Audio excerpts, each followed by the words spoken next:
depan. But allow me to summarize. Selepas mendengar ucapan sebentar tadi, saya percaya bahawa belanjawan ini adalah belanjawan yang akhirnya akan terus menekan golongan pertengahan yang merupakan majoriti rakyat Malaysia. Kalau kita lihat, kita perlu ingat 4 perkara saja. Subsidi rakyat dikurangkan, cukai rakyat dinaikkan, pembaziran diteruskan dan janji-janji dilupakan. Ini 4 perkara asas dan teras kepada ulasan saya pada hari ini. Saya mulakan soal subsidi rakyat yang dikurangkan.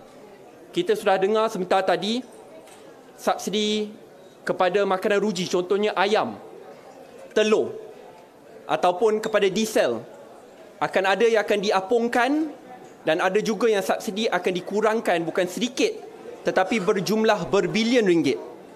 Saya faham bahawa kerajaan katakan mereka ingin adakan targeted subsidi. Tetapi kita perlu ingat, klasifikasi sebagai contohnya T20 di Kelantan dengan pendapatan isi rumah RM8,000, jikalau dibumikan di Kuala Lumpur, pendapatan isi rumah RM8,000, T20 di Kelantan, jikalau di Kuala Lumpur, diklasifikasikan bawah golongan B40. Maksudnya jurang itu begitu besar sekali.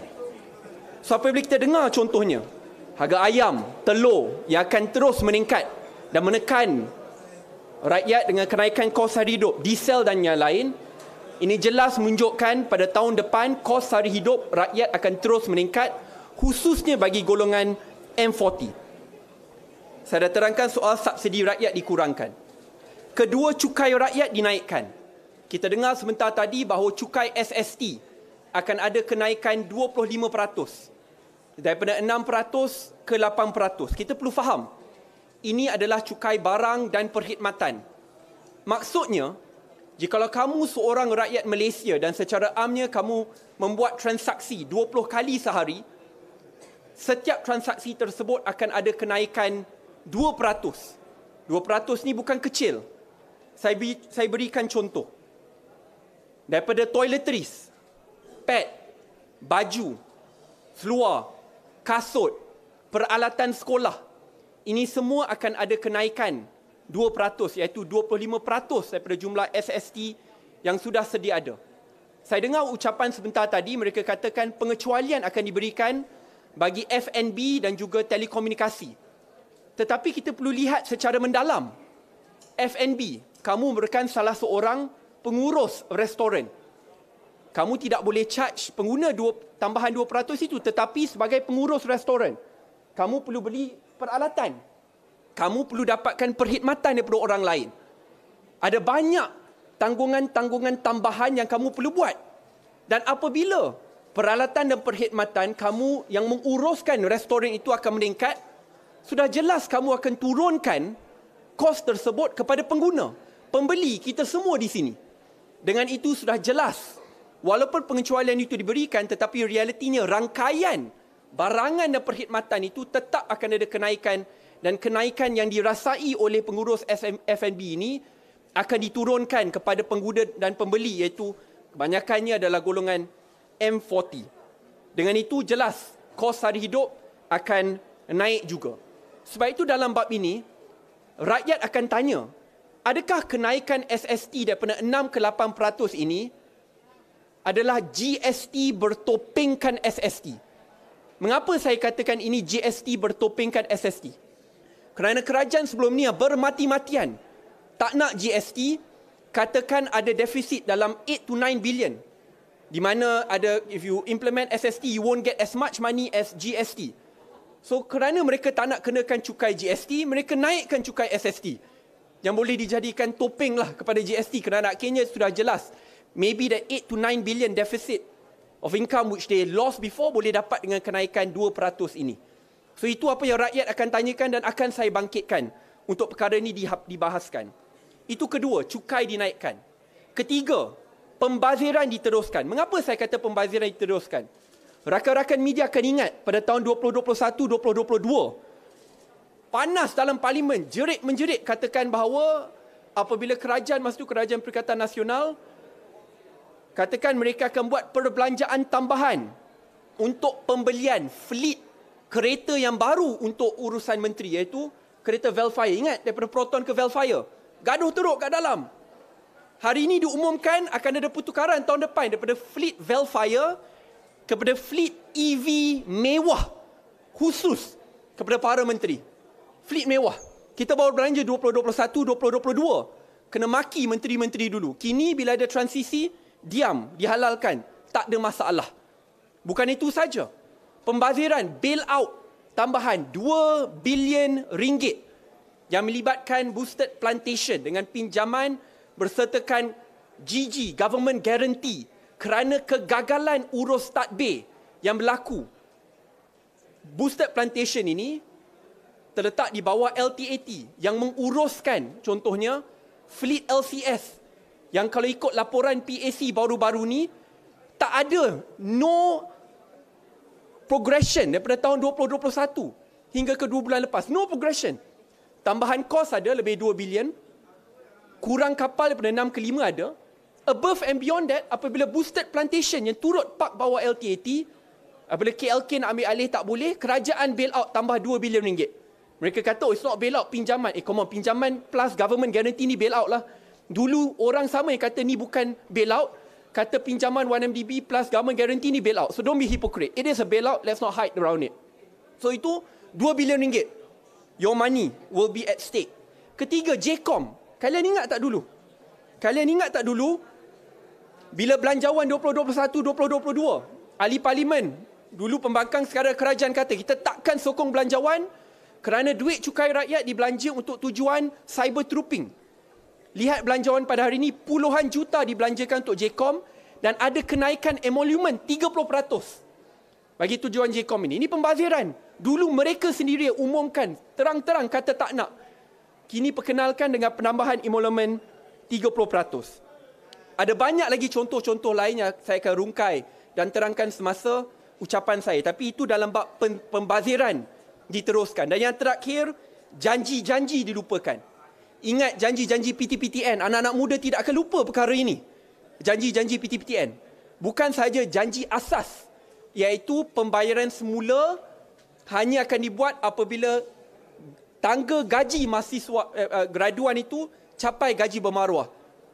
Kalian semua akan lihat ucapan-ucapan yang lepas. Bukan masukkan, I don't want to hold PH accountable for promises 10 years ago. Tak, saya katakan janji yang baru-baru ni mereka lakukan.